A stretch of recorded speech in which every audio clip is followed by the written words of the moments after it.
Terima kasih. Assalamualaikum warahmatullahi wabarakatuh. Selamat siang rekan-rekan media semua.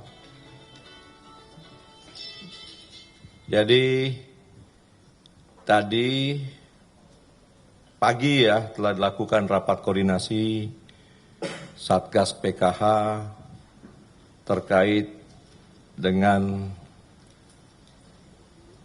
progres dan kebijakan lanjutan yang akan dilakukan oleh Satgas PKH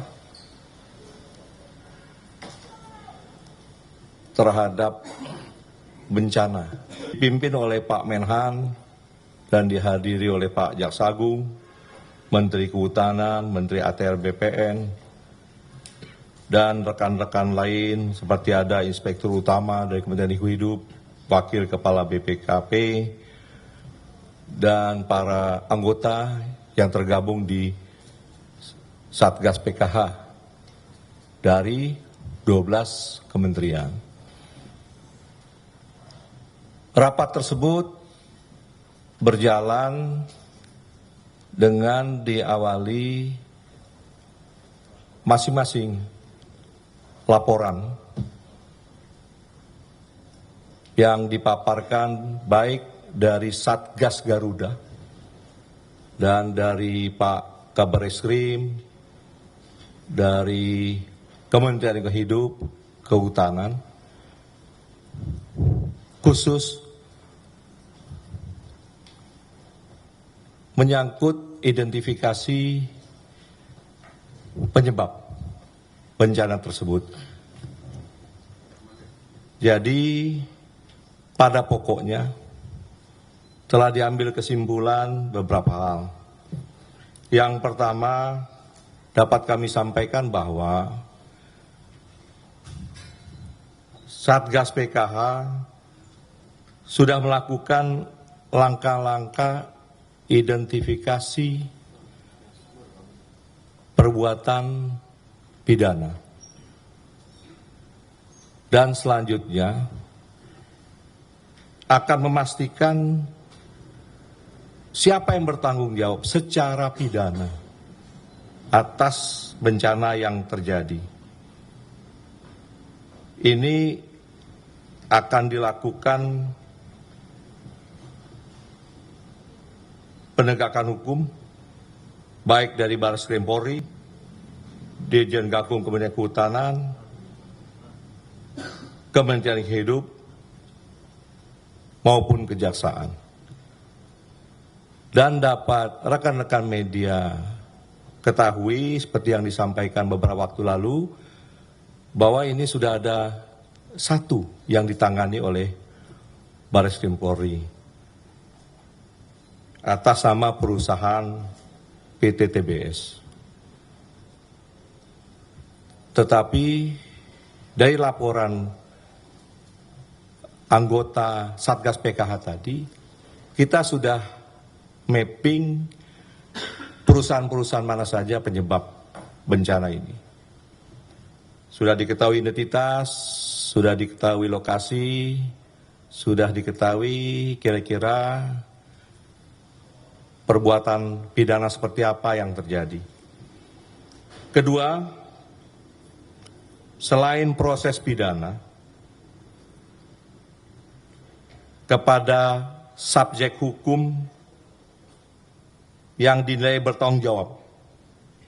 Tidak saja perorangan, korporasi pun akan dikenai pertanggungjawaban pidana. Selain itu juga diputuskan tadi akan dikenakan sanksi administratif berupa evaluasi perizinan jika mereka memiliki izin.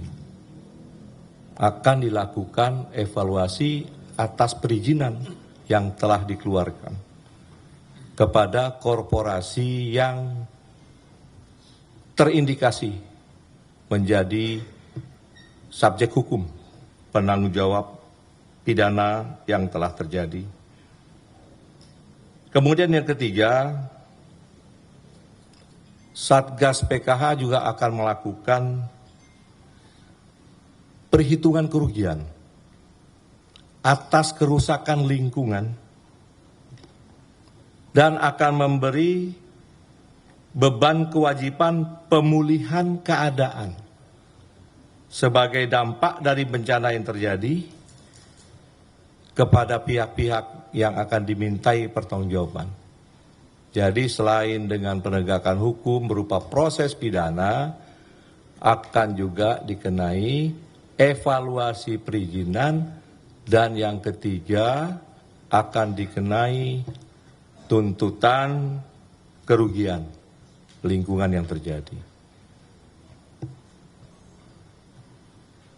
Yang keempat, guna mencegah kejadian bencana berulang kembali, pemerintah akan melakukan evaluasi regulasi peraturan di sektor lingkungan hidup, kehutanan, tata ruang wilayah, energi dan sumber daya alam, termasuk perbaikan keseluruhan tata kelola. Sehingga keberadaan Satgas PKH memang di Perpresnya memang untuk penertiban kawasan hutan, ini akan kita optimalkan dengan secepat mungkin, melakukan perbaikan juga tata kelola selain dengan proses penindakan secara pidana. Dengan harapan apabila regulasi dan tata kelola diperbaiki, ini mudah-mudahan tidak akan berulang kembali seperti bencana yang kita saksikan. Saya rasa demikian rekan-rekan media, apa yang menjadi keputusan rapat koordinasi tadi. Dan untuk pertanyaan, di sini ada Pak Kabar Eskrim yang melakukan penyidikan, dan ada Pak Kasum yang bawahi Satgas Garuda, ada juga dari Kementerian Lingkungan Hidup, Kementerian Kehutanan. Silahkan ditanya apa saja, kami akan jawab. Kami kembalikan. Izin Pak, saya Roy dari Berita 1. Mau tanya Pak Kabar Eskrim, ini terkait BTTBS ini ada 17 orang yang sudah diperiksa, dan dari 17 apakah ada saksi ahli atau ahli apa saja gitu Pak yang dilibatkan Pak? Terima kasih Pak.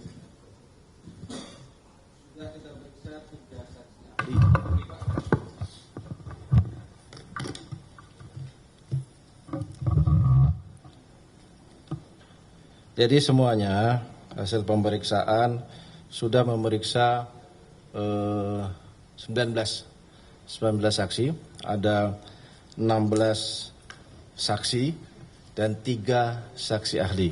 Saksi ahli itu dari Dinas Lingkungan Hidup Provinsi, kemudian dari Balai Pengelolaan Hutan Lestari, dan dari Pertanahan, ya, itu. Dan sekarang masih tetap berlanjut pemeriksaan. Ya. Baik, ada lagi? Terima kasih Pak. Saya Ade dari Tempo. Mau menegaskan Pak, itu tadi proses penindakan ini berarti masih penyelidikan atau sudah penyidikan yang di Satgas PKH itu Pak. Terus kemudian fokus terhadap perusahaan-perusahaan yang akan ditindak ini yang seperti apa sih Pak? Apakah yang memang ilegal miningnya atau ada perusahaan-perusahaan yang terdaftar gitu? Dan seperti kita tahu kan ada beberapa perusahaan yang sudah menutup, kayak Toba Lestari juga sudah menutup operasionalnya. Apakah itu juga akan menjadi sasaran penyelidikan ini juga gitu? Mungkin itu aja dulu. Terima kasih Pak. Silakan Pak.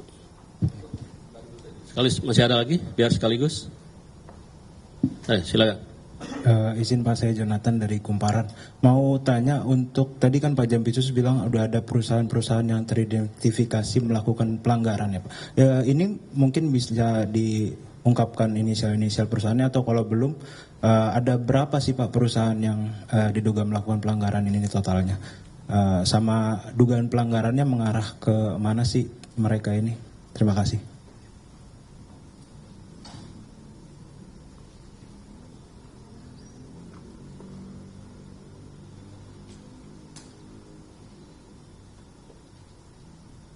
Silakan Pak. Langsung. Cukup ya? Ada lagi? Oh, ya silakan dari. Ya Pak, saya James dari validnews.id.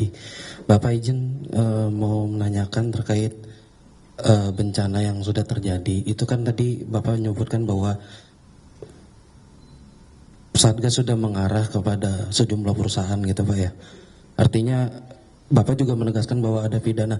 Nah, saya mau menanyakan kepada kementerian, apakah perusahaan-perusahaan itu yang menjadi penyebab terjadinya pengurangan tutupan hutan di daerah Sumatera? Nah, sekarang bagaimana dengan pemerintah juga pernah sempat mengklaim bahwa deforestasi beberapa tahun terakhir itu melambat, tapi tutupan hutan itu ternyata dengan datanya berkurang secara drastis. Nah, ini pemerintah bagaimana untuk mengantisipasi tutupan hutan itu berkurang dan deforestasi itu tetap lambat gitu Pak.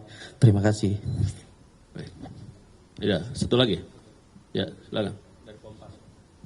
Izin Bapak, saya Niko Anggriawan dari Kompas TV Pak. Izin mungkin boleh dirinci atau didetailkan terkait dengan perusahaan-perusahaan mana saja yang sudah ditargetkan dalam kasus ini Pak. Terima kasih. Ya, cukup Pak. Cukup ya. Jadi pertanyaan tadi itu hampir sama ya. Ini menyangkut perusahaan-perusahaan apa saja. Kemudian bentuk apa perbuatannya. Kan itu ya. Kemudian terkait juga apakah ini penyelidikan atau penyidikan. Jadi intinya adalah bahwa teman-teman di bawah Satgas PKH ini sudah bergerak cepat. Seperti Barreskrim kan sudah naik ke penyidikan ini. Nah, seperti apa perbuatan yang disidik oleh Barreskrim? Ini kan terkait dari adanya tumpukan kayu. Ditelusuri dari mana, kemudian dilihat apakah ketika dalam proses penebangan ini ada pelanggaran terhadap undang-undang tertentu. Nah, ternyata ini ada. Menyangkut Undang-Undang Lingkungan Hidup. Ya. Nah, kemudian juga dari Kementerian Lingkungan Hidup juga sudah ada. Nah, semua masing-masing anggota di bawah Satgas PK ini sudah merespon cepat. Nah, ini semua tindakan yang telah dilakukan, tadi telah dilaporkan dengan teman-teman semua ke Ketua Tim Pengarah yaitu Pak Menhan. Dari masing-masing laporan tersebut termasuk dari operasi Satgas Garuda, kita ketahui yang pertama, memang ada beberapa perusahaan. Nah, seperti apa perusahaan yang terindikasi pidana? Ya. Satu, memiliki perizinan yang tidak benar. Ini akan kita tinjau. Apakah benar bisa timbul perizinan di kawasan hutan lindung? Nah, kira-kira seperti itu. Kemudian ada perbuatan juga ketika dia mengelola izin tersebut. Entah proses penebangannya, ya. Kemudian juga dengan proses kerusakan dampak lingkungan hidupnya. Jadi ada beberapa jenis perbuatan dilakukan oleh perusahaan tersebut yang memang terindikasi kuat bahwa ini adalah proses pidana. Ya. Nah, dari beberapa perusahaan tersebut, dari beberapa perbuatan yang telah dilakukan, ini akan kita tindak lanjuti bersama. Kita akan mendorong teman-teman penyidik, terutama Barreskrim yang sudah mulai ini. Kita akan kumpulkan data ini semua, kita akan serahkan ke Barreskrim, dan apabila ini ada di lingkungan hidup, kita akan juga serahkan, kemudian juga rekan-rekan PPNS di Kementerian Kehutanan. Atau apabila memang kebijakan yang dikeluarkan atas perizinan tersebut mengandung unsur tindak pidana korupsi, akan kita tindak. Nah, kira-kira proses perbuatan perusahaan tersebut seperti itu. Jadi kalau teman-teman media tanyakan, ini perbuatan seperti apa Pak? Nah, ini berbagai macam ini. Tetapi karena Satgas PKH di dalamnya lengkap.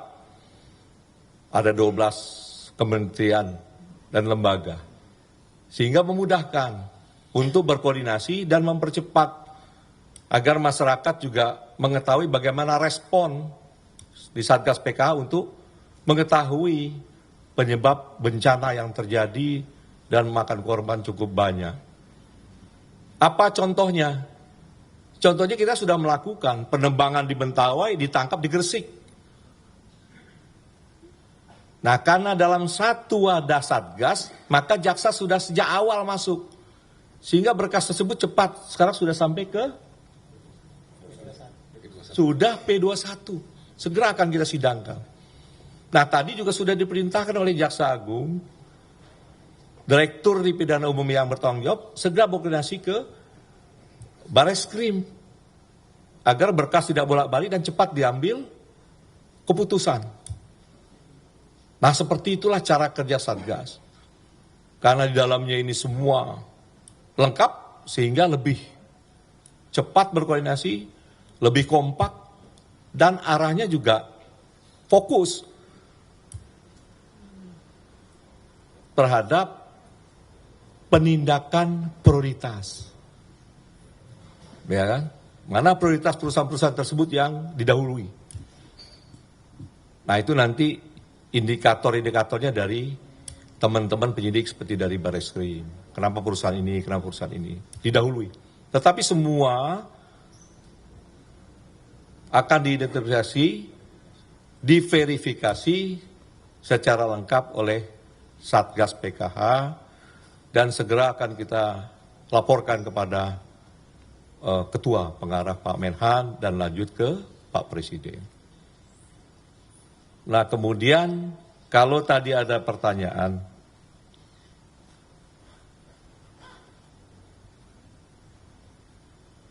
apakah perusahaan-perusahaan itu yang menjadi penyebab rusaknya tutupan kawasan hutan? Dibentuknya Satgas PKH memang untuk itu. Kenapa Satgas PKH waktu itu memprioritaskan masuk ke Tesonelo? Nah, kita tahu ini adalah kawasan hutan Taman Nasional, 81.000 luasnya, hektar 81.000 hektar luasnya, tinggal 12.000, bahkan hutan primernya tinggal 6.500. Oleh karena itu, melalui media ini kita minta dukungan masyarakat, terutama yang sekarang berada di kawasan Tesonelo, Taman Nasional Tesonelo, untuk bisa kita relokasi karena tujuan kita untuk mengembalikan sesuai fungsinya. Bayangkan kalau Satgas PKH tidak cepat masuk ke kawasan Tesonelo. Tinggal 6.500, kita perkirakan tidak sampai 2 tahun, mungkin setahun lebih habis. Maka hanya tinggal kenanganlah kawasan nasional, Taman Nasional tersebut. Dan ini salah satu mitigasi mencegah untuk terjadinya bencana. Jadi Satgas PKH fungsi seperti itu. Ya, dan termasuklah di 3 provinsi yang terjadi bencana ini, maka kita akan segera verifikasi semua penyebab terjadinya bencana, baik dari regulasinya, baik dari perbuatannya, sanksi apa. Nah, seperti teman-teman media sampaikan ketika jaksa menuntut perkara tipikor terhadap kerusakan lingkungan hidup di Bangka Belitung, 271T. Kan banyak tuh perdebatan di masyarakat. Tapi intinya adalah bagaimana mencegah terjadi bencana.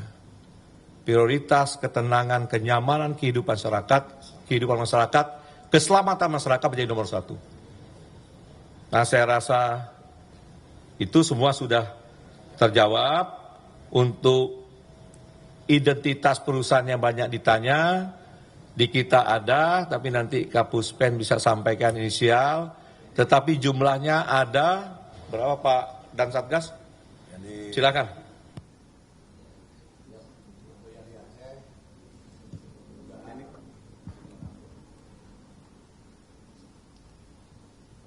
mohon izin.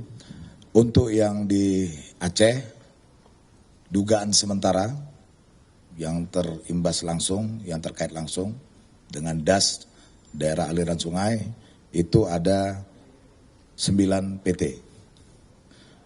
Untuk yang di Sumatera Utara, DAS yang di Batang Toru, Sungai Garoga, kemudian yang di Langkat, termasuk longsor yang ada di sana, itu ada 8, termasuk dengan kelompok PHT, pemegang hak atas tanah. Kemudian yang untuk di Sumatera Barat, dugaan terhadap subjek hukum yang ada, identitas perusahaan lokal, diperkirakan ada 14 dari 3 wilayah daerah aliran sungai yang menjadi penyebab. Demikian informasi sebentar.